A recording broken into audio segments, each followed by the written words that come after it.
South African artists are widely acknowledged for the quality of their creative work.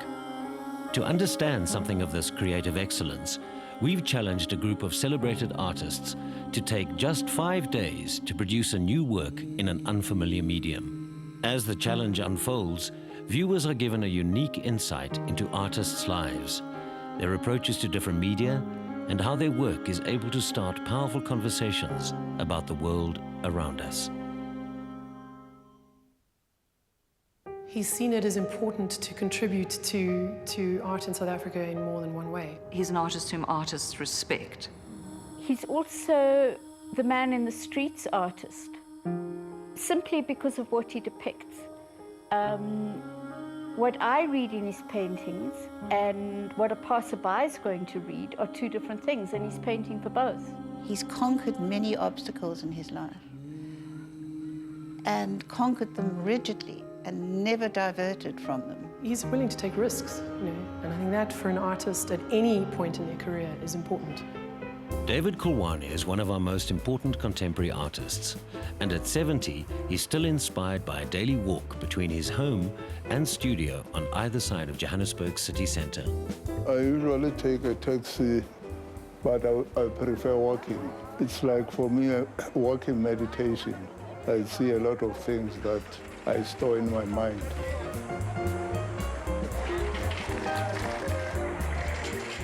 Inspired by the pictures in his sketchbook, David uses charcoal, burnt wood and pastels to create drawings he describes as a jungle of lines. David doesn't own or use a computer, and even his celebrated essays on South African art are written by hand. In this episode of Right Through the Arts, David is challenged to use recorded sounds of the city as a sketchbook for making 3 digital drawings on computer. The studio is like my second home because it's almost intuitive that when I'm not home, I'm in the studio. So it's become an essential part of my existence. I don't think I could have done without the use of a studio or trying to work from home, which is even more difficult.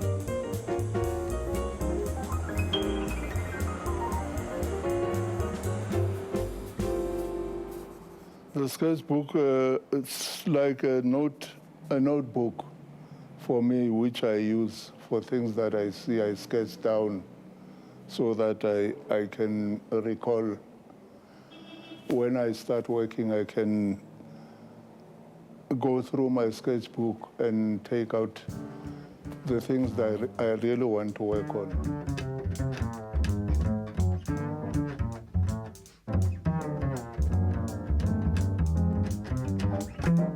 I think drawing for me is still something that I'm learning. That's amazing because each time I draw, I discover something new. And I think drawing is the basis of all art.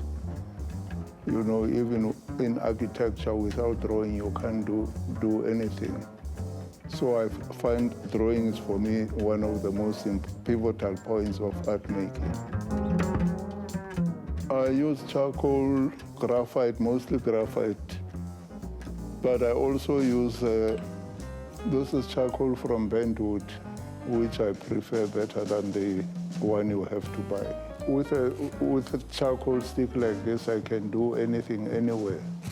I mean, you sometimes become like a young child who's got a piece of crayon and wants to write some graffiti on the wall.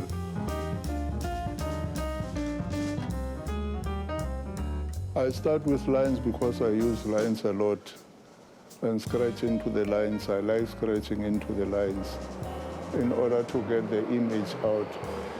For somebody who doesn't know, you'll just see a jungle of lines and not know what is happening. But the further you look, then you start seeing the image emerging out of those lines.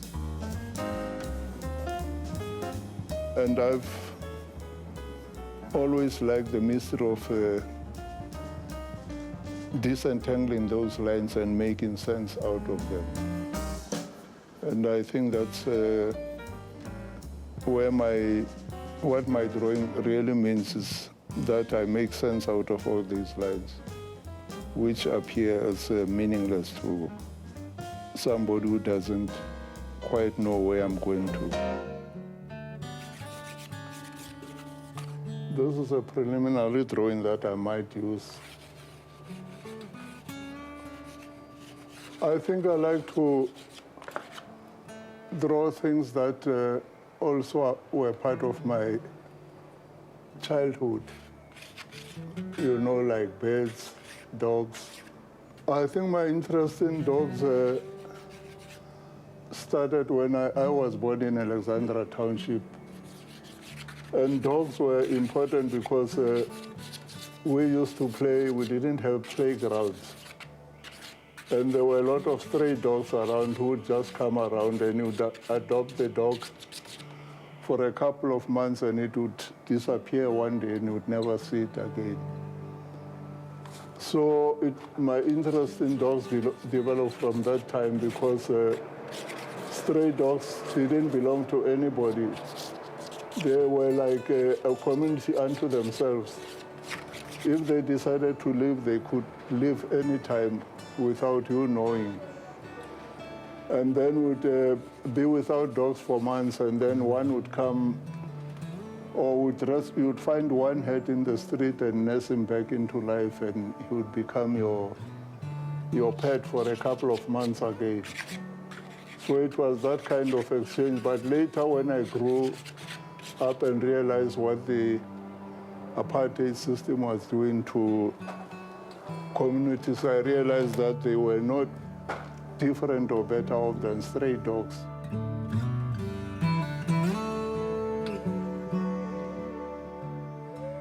I think the first thing that I notice are the buildings, the different styles of architecture one finds in the city, in certain parts of the city. Like if you go into the city center now, you would find a different kind of landscape than you would have found 20 years, 15 years ago. And those changes are what I look at.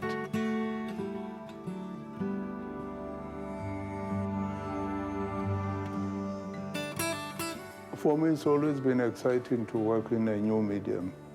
And I think it also brings with it new, different demands on the artist. So I think once I get used to how digital medium works, then I don't think I'll have problems in selecting the content. To understand a little more about David's work, we went to David Koloane Projects to look at some of his recent print work. Well, probably the best way to understand the newer work is to look at one of the slightly older pieces, although it was not that much older. This piece was done last year. If you know David's work, you'll recognize a very, very strong signature style, this very, very busy cityscape that he's always been exploring throughout his work. The appearance of the tower, which is a really kind of iconic motif in his work, is present in this monotype as well as in a lot of the ones that he did around about the same time that he did this one. I think he's also influenced a lot of artists, I think personally as well as through his aesthetic. So I think that's never tangible, that kind of impact, but it's very long-lasting.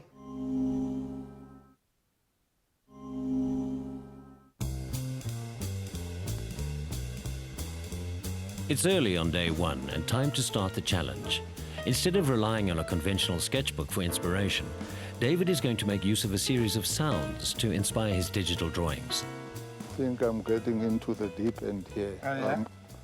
I hear you have got to do some digital expression with you, and I've been fascinated by composing music for movie, for visual. I mean, because visuals are so powerful, images are so powerful, and then combined with sound, I mean, it's the two together create such a rich experience. oh, what equipment. Yeah?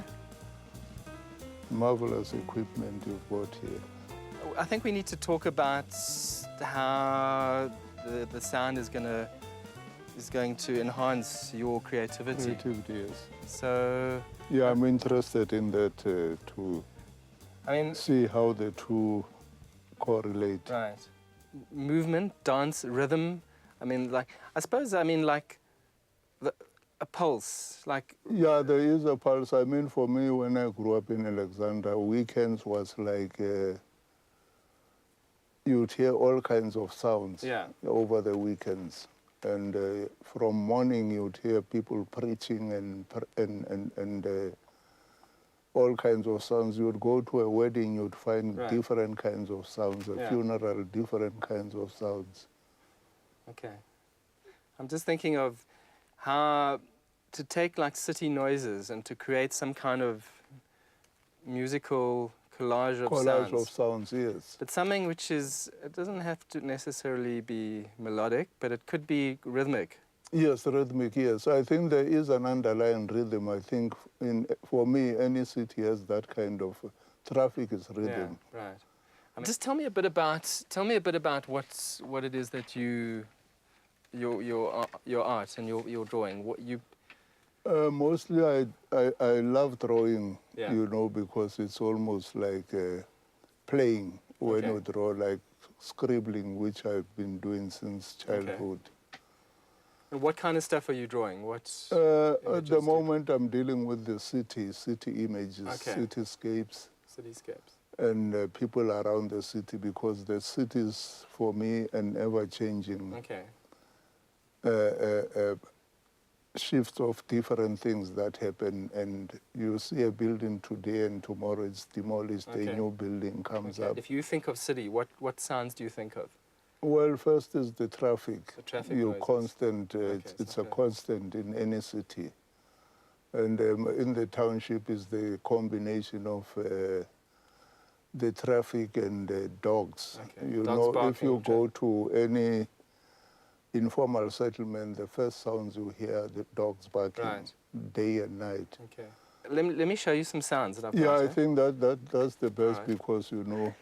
Well, I got a whole lot of samples of dogs. Yes. And I sampled them over the keyboard. So instead of notes on a keyboard, you now have dogs on the keyboard. So just play. Can't believe this. So you've got a symphony of dogs over here. Yes. Yeah. So amazing. Some instruments sound like city sounds as well. City sounds, yes. I think that is why the relationship between. So, for example, like a hooter could be perhaps even a saxophone. Saxophone, yes. So let me play the ambience. Ambience, and yes. Then, I think this has been an exciting experience for me. I had no idea how this was going to pan out, but being a visual artist, you first think of images usually before you embark on any project. But here, my whole head has been turned around in that I have to use sound and compose from sound. Okay, so just play around with some of those sounds, see if anything... I'm not going to try and think of prepare images, but I'm just going to take a plunge and see what happens. We leave David and Neil to play around with sound and visit gallerist and friend, Linda Givon. Raul Castro gave us a special military parade, which was the most, I mean, can you imagine anything more boring? And we had to stand for hours and hours and hours while, you know, he honored us. It was the first time that South Africa had ever shown in Cuba, obviously. And David said to me, I'm going to die if I have to see another soldier. I'm going to die.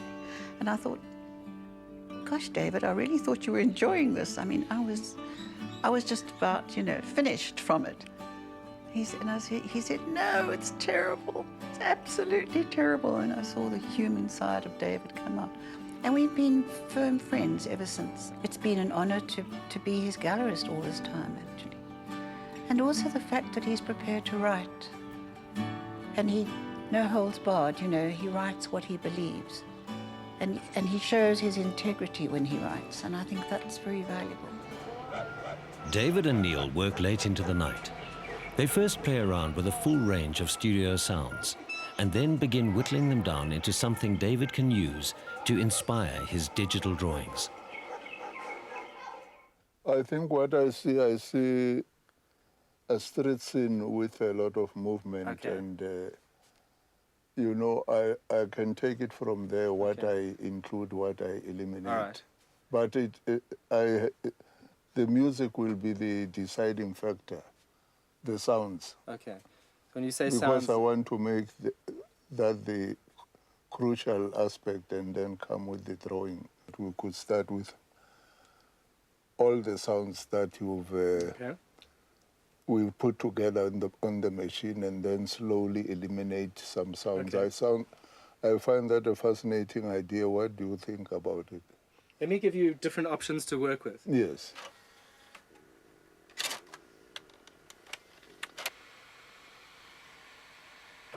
Okay, so David, here's the 2 tracks. Oh, yes. So see what you can do with them, work with them. It's amazing. It's like magic. Thanks, Neil. And yeah, I'm looking forward to seeing how. Yeah, you can- so we will meet when I next bring the images. Yeah. And we sit together Okay, to great. sort out everything.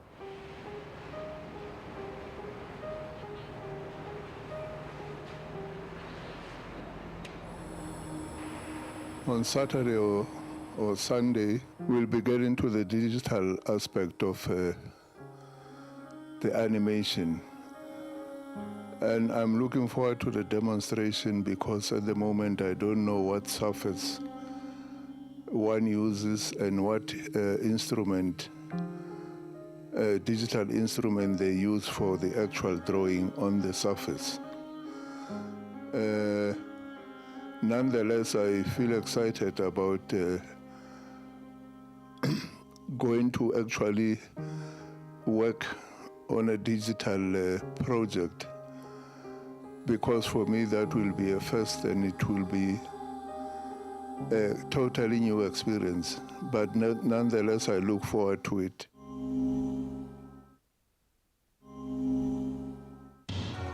It's day 2. To further expand his sketchbook of sounds, David goes to Alexandra, where he was born and grew up, to record some street sounds. By going to Alex, where I was born, you know, it brought a flood of memories back, especially when I saw the school children coming from school.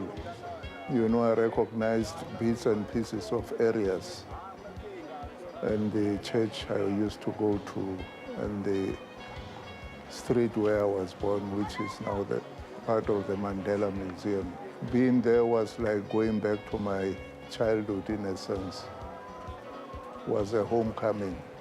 The city has so many different sounds in different areas. The suburbs have got their own sound. The city center, a different sound. The township, a totally different sound.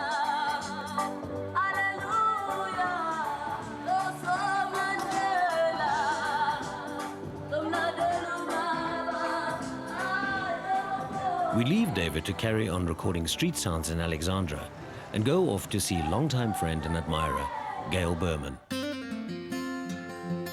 I met David at Bill Ainsley's in 1974, and we've maintained that friendship forever. His first exhibition was at the Koloane shopping centre in the Nedbank Mall in 1975, and that's when I purchased the painting for the princely sum of 60 Rand, and it took me a year to pay. David is somebody who doesn't own a computer, has never, to the best of my knowledge, worked on a computer. Anything he writes is handwritten. David doesn't even drive a motor car. So I always find it fascinating that he absorbs everything of cities, and he's traveled all over the world. yet he's almost not quite part of the century in one way. You know, he's remained inside himself. It's late on the second day. David has gathered sounds made in the studio and found in Alexandra. Now it's time to meet editor Zama Jalobe, who is going to help David come to grips with the demands of the digital medium. I have no expectations with working with David, but I'm excited that I'm, working with a renowned artist, South African artist, and yeah, I hope you're all jealous. We will be working over here. Oh, Okay, so this is basically like your pen or your brush. oh, pencil. And this is basically your canvas that you work on. So this is the normal size of the... This is the normal size of the screen. So if I had yes. to move the pen over here, the cursor will go to the side of the screen. And if you have to move into the middle, it will directly into the middle. So I've got to watch the cursor all the time. This is your hand now. Oh, so this is different. Your cursor is your hand. Okay. In this corner here are all your different kind of brushes and your utensils that you use. Right, yes. So you've got chalk, you've got oil paint, you've got pastels, pencils. So I just select from that whatever. Yes. That's the palette. I think I'm still trying out the different marks and different colors. See how I can find different colors. There's a vast difference because with the brush, the process is different. I have to dip my brush into the paint. I first have to prepare the paint and dip the brush, and then also work out a palette. Like you've got a palette, ready-made palette already, but I have to work it out by, if I want a certain type of red, going to the red, mixing it with the white or black to get the kind of hue I want. I'm still learning to coordinate my hand with the cursor because I've got to remind myself that I have to look at the screen, not at my hand, which is like trying to teach a child to move a hand whilst the right hand whilst playing with something on the left hand. Every day must be a challenge to you. Otherwise, you fall into a rut where you just reproduce or manufacture what you are doing rather than create what you are doing. What's that sound? Because I kept hearing it. I keep hearing this. I hope I'm not destroying anything. No, that sound was the recording of the actual screen. The screen itself? Yes, the screen itself. We're recording how the development of your drawing. Okay. Do you have any idea where this drawing is going? I never have an idea, but I have always work on a rough intuition I have. I never know what's going to come out and what's going to be left out.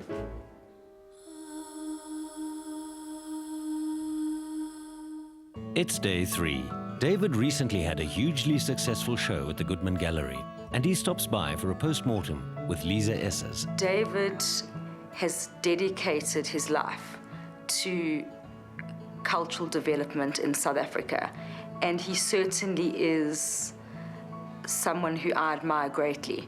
And I think he leaves an extraordinary legacy. He was the founder of the Bag Factory, which was the first residency program for international artists to come to South Africa and establish a dialogue with South African artists. He remains a very important link to contemporary art practice in South Africa in the 70s right through to today. Well, my work has always been described as dark and gloomy and rather pessimistic.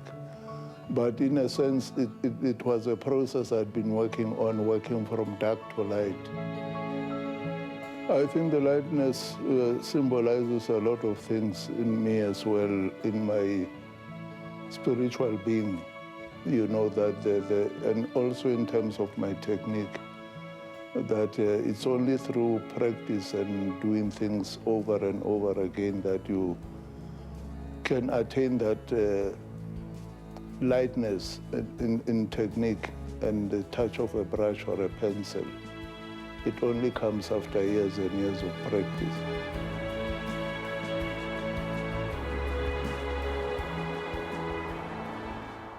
It's been a pleasure to work with David, to be able to watch an artist work from the beginning to the completion of an art piece is something really special to go through. His style, as I've seen in the past hours, has been, he draws from emotion rather than from what he sees or what he envisions. And I think it's very special for an artist to do that because there's a lot of meaning within the painting. And you can kind of understand where that artist is coming from and where he is in his life. But just by looking at his brushstrokes and seeing the final product like that. David does not believe in correcting mistakes. He uses the mistakes to create something new. David caught on very quickly how to kind of change his thought process as to looking at the screen, not his hand. And was even quicker was when he was able to then understand how the stylist pen works. And we've used all the colors, eh? Yes. The whole palette. Should we save it? Yeah, I think we should save it because it has some interesting elements that I didn't capture in the previous drawings. So I'd like to see it, its animated form. So what's going to happen with the screen recordings? Screen recordings, yes. Is that I'm going to take all the files and put them into an editing application. From there... After this? After all of this. Yes. When we've got all of them. Then, if I can show you here on the screen, I'm going to take away all these gray bits over here. So there's all these tools here. Tools, yes. The bottom parts over here, which is all gray. Yes. And that toolbar and the menu bar on top there. I'm going to crop that all out, and I'm just going to be left with your canvas and your picture. Yes. And from there, then I'm going to speed it up and cut all unnecessary bits out to make it a clean, smooth animation of your development of your drawing. Yes. Yeah, I think with any new medium, one first gets acquainted with the medium, and then thereafter you can, because what I always believe in is that one has to learn the rules in order to be able to break them. So I think I'll be able to do that or circumvent some problems when I next work on a digital form, because I know one or few things that can help me do that. And I think I must say, you know, I've come to know a bit about it, and I still have more to know, to learn about it, because in life you learn every day. You can never say you know everything.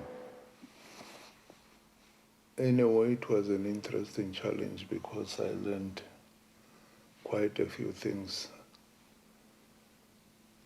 about the use of the colors that I chose and their symbolic meaning.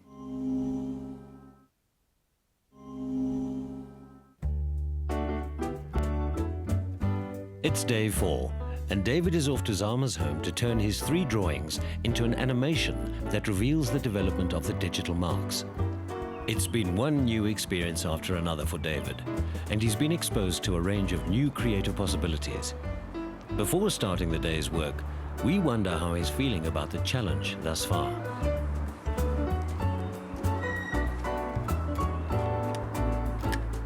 We've reached a point I never thought I would be able to manage, and that's editing what we had done so far.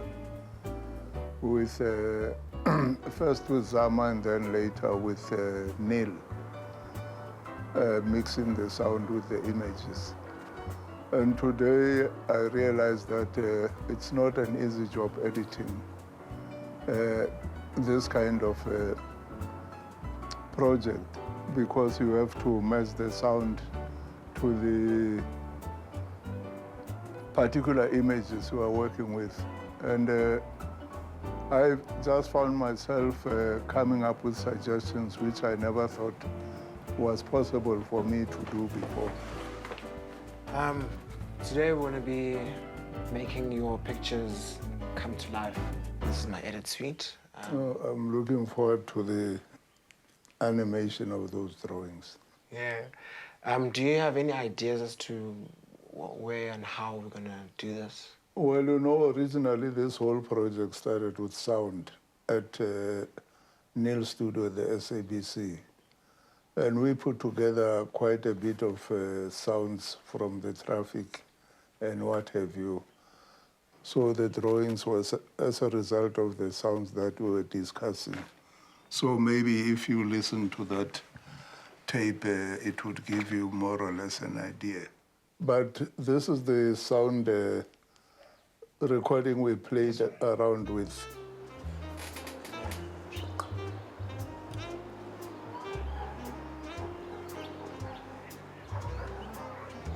Dogs.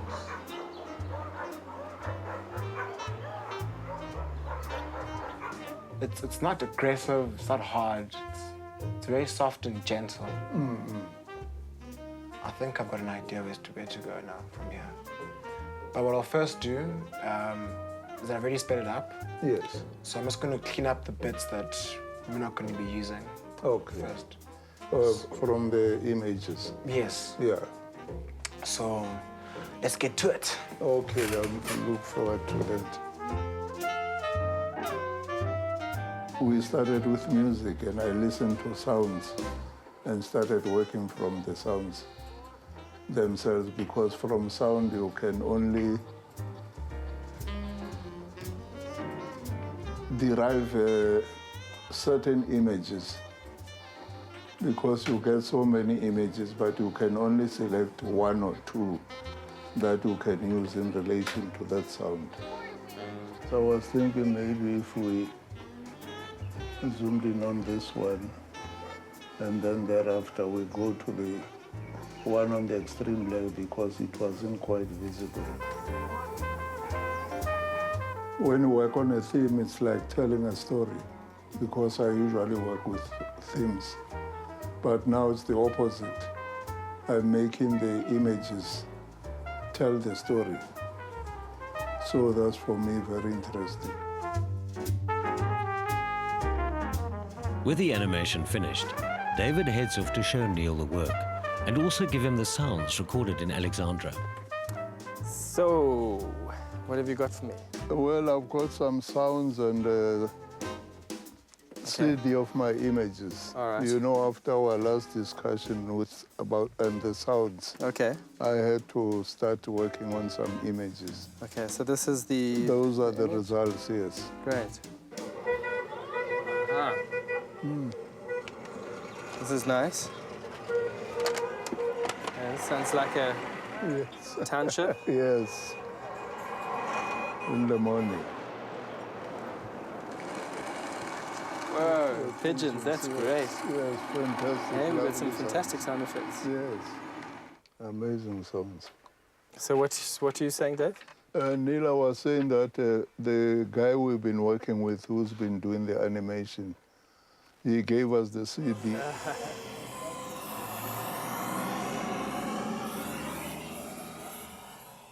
It's turned out nicely. I mean, the colors, really vivid colors, Yes. and just the way it moves. I mean, the Yes. movement. I mean, I think that's where the music's going to come in, hey? Yeah, that's Just that true. little... Yes. So next step, yeah, I mean, we'll meet tomorrow. Are you going to come to the studio tomorrow while we're recording the voice? Yes, I would We'd love like to to. come. Yes, I think, yeah, because tomorrow, since it's the D-Day. It's day 5. We're back in the recording studio to add a third layer of sounds, instrumental music performed by musician Bam and Tabeni. Oh, Sanbona. Oh, hello, Bam. How are you? My name is Bam Ntabeni.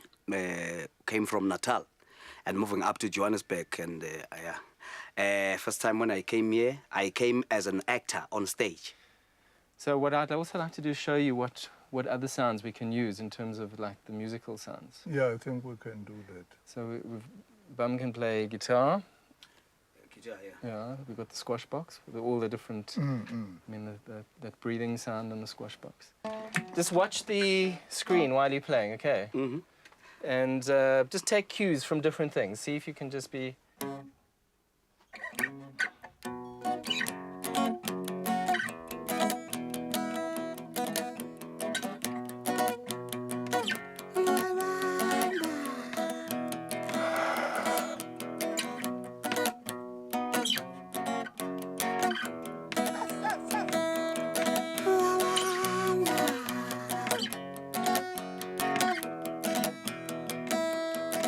Brady, Yes. I see people here.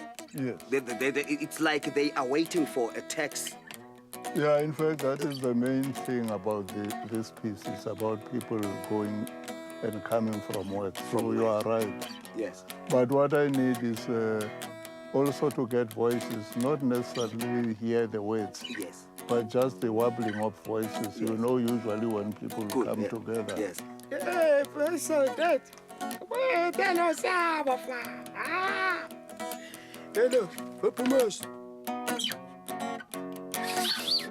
Yeah, especially at night, Go with that, because do there are that. these whistles in the township. Go for that whistle. Where people communicate through whistles. Yeah.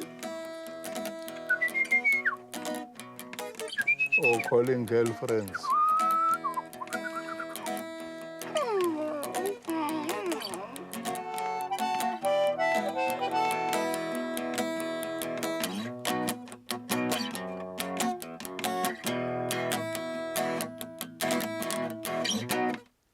David, what do you think? Yeah, no, yes, I like the voice. Thanks. Thank you. Nice Thank meeting you. Bob. Thanks. Thank you. Thanks, man. Okay, cool. Cheers, Thanks. man. What is the story of the video? What is the transition? It's about commuting. Okay. You know, waking up, going to work. So, waiting okay, for... so it's early in the morning, Yes. people waiting at the taxi At ranks. the taxi ranks, and then in the evening, it's the people are back home, and it's much more quiet. You know, amongst these abstract lines, the voices can just come in, be interspersed between those lines. That's nice. Yeah, no, that's what This fades out. I had thought that I would do a lot more drawings, but I only found that one has to make a careful selection of the subject one is trying to work with by limiting the drawings to 3 and trying to find a theme within the 3 images, a theme that will be suitable. And I chose to work with color because I felt it was a challenge for me to work with color rather than with black and white.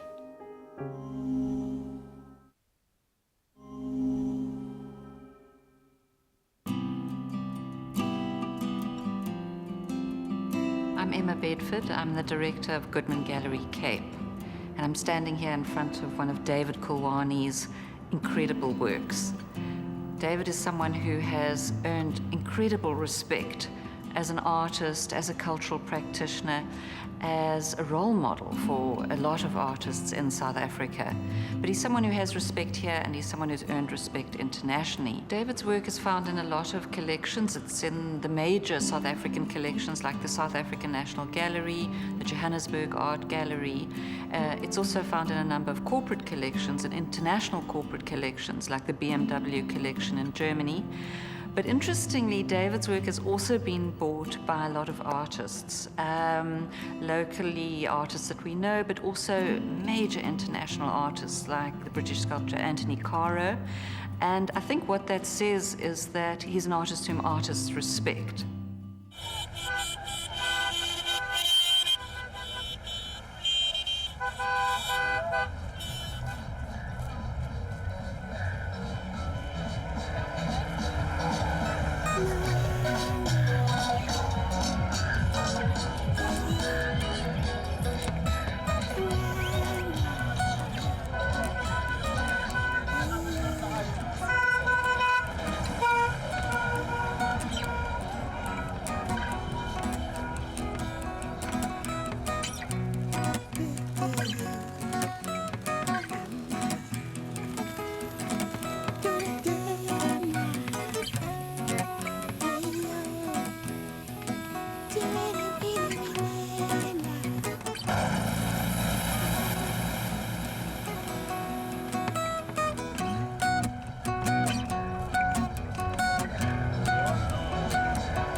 Comment and criticism about artworks is sometimes taken very seriously, and at other times shrugged off with little more than a pinch of salt. We screened David's work at the Johannesburg Art Gallery and asked 3 well-respected critics and curators what they thought about city traffic. David watches and listens from another room. Now, the work is very interesting. I wouldn't have expected a work of animation from David Koloane. But I also think it's interesting just how he translates working digitally into his normal kind of graphic style. I think some of the parts of it work better than others. I think the second one actually is the most successful. You know, a lot of David's work he works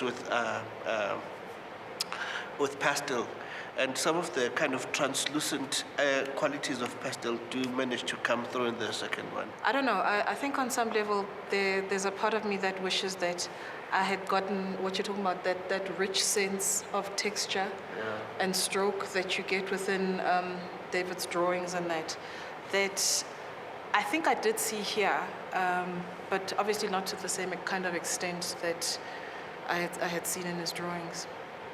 Yeah, I like the second one too, because it kind of disentangled out of that maze of color. And then suddenly an image developed, whereas the other two, they were quite static.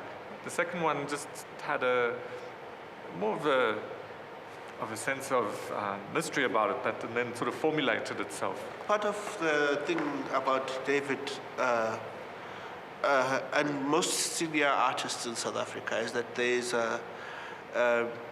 they obviously started working in a very much of a kind of a modernist idiom. And it's been quite interesting for me to see how those artists have now, some of them stuck to their practice and been faithful to it, and how some have actually tried something else and made a success of it. And so for me, this is why this is doubly interesting for me. I was thinking, does it would I look at this if I saw it on television? Yeah. Because you just, when you watch TV, you pick up midway through. It's quite slow. But I was thinking, if I saw this in a retrospective, for instance, of his work, I wouldn't see it particularly as very groundbreaking or innovative or interesting, but I would see it as very enlightening as to how he works and how he thinks about form and color and that.